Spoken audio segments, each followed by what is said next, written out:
আসসালামু আলাইকুম সবাইকে। ইউনুস সাহেব আজকে কিংবা গতকালকে একটা বক্তৃতা করছে, সেটা আমার খুবই ভালো লাগছে। তো আমি এখান থেকে একটু কোট করে একটা জিনিস একটু বলি। সেটা হচ্ছে যে উনি বলছে যে আমরা ছোটবেলায় পড়ছিলাম যে শিক্ষাই জাতির মেরুদণ্ড। হ্যাঁ, আমাকে শিক্ষিত মা দাও, আমরা তোমাদেরকে শিক্ষিত একটা জাতি দিতে পারবো।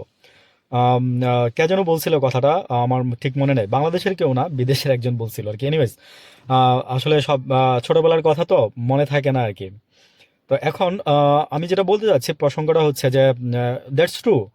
আপনি যদি একজন শিক্ষিত মা দিতে পারেন, তাহলে আপনি শিক্ষিত একটা জাতি পাবেন। তো ইউনুস সাহেব যেটা বলছে যে আমরা এই যে প্রশিক্ষণ, মানে দাত্রীদেরকে তুমি মানে প্রশিক্ষণ দিবেন, যারা সামনে আসবেন বা মানে ক্ষমতায় আসবে, তাদের প্রশিক্ষণ দিলে কি হবে? তাদের প্রশিক্ষণ দিলে আপনার আহ, সুস্থ মা থাকবে এবং সুস্থ বাচ্চা জন্মাবে।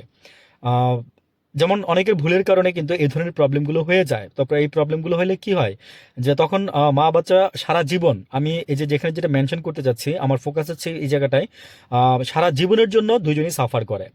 তো আমার খুবই ভালো লাগছে যে এক্সিলেন্ট সিদ্ধান্ত নিচ্ছেন আপনারা। কারণ হচ্ছে যে আমাদের দেশে এই যে দেখেন, সিজার ছাড়া কোনো কথাই নাই। ডাক্তাররা আপনাকে সারা জীবন শোনাবে যে আপনি 9 মাস আপনাকে শোনাবে, 10 মাস আপনাকে শোনাবে যে আপনার নর্মাল ডেলিভারি তারা করে দিবে। হ্যাঁ, মানে ডাক্তাররা আবার মন খারাপ করেন না, তারা বলবেন যে ক্রিটিক্যাল সিচুয়েশন থাকে, আপনি কি জানেন, আপনি কি বুঝেন। ভাই, কিছুটা হইলেও বুঝি, কিছুটা হইলেও বুঝি আপনাদের মানে মনে কি থাকে। সো আমার কথা হচ্ছে, আমি এখানে বলে যাই, যদি পারেন নিজেদের শুধরাই নিয়েন, কারণ সামনে শুধরানোর বাংলাদেশ আসতেছে। বললাম না, যদি পারেন শুধরাই নিয়েন। আর না বললেই তো শুধরাবে না, না বললে তো আপনারা শুধরাবেন না। তা আমাদের বলার দায়িত্ব, আমরা বলে যাচ্ছি আর কি। তো ডাক্তাররা যেটা করে সেটা হচ্ছে যে আপনার এই যে এরকম নিবে, নিয়ে মনে করেন যে আপনার 10 মাস পরে বলবে যে না, ওরে সিজারি করতে হবে, তখন আপনি নিরুপায়, বাচ্চা জন্ম দেওয়াইতে হবে মারে। তো ওইখানে ইউনুস সাহেব ফোকাস দিচ্ছে, আমার খুবই ভালো লাগছে। এবং এটার জন্য বলছে যে ইউনোদের কাজ করতে হবে, ইউনোদের কাজ করতে হবে। দ্যাট মিনস লাইক উনি বুঝাইছে যে ইউনিয়ন পরিষদে এটার আপনার ইউনোকে করতে হবে, মানে পরিষদে ইউনিয়ন পরিষদে আপনার যে ধাত্রীদেরকে, আপনার যারা যারা করতে ইচ্ছুক আছেন, বেশি তো শিক্ষাগত যোগ্যতা লাগে না, ইন্টার পাস হইলেই হয়, আছেন যারা, এই যে কর্মসংস্থান কিভাবে তৈরি হবে দেখেন। গত 17টা বছরে তো 16টা বছরে তো কর্মসংস্থান হয়ই নাই, জনগণ আরো নষ্ট করছে।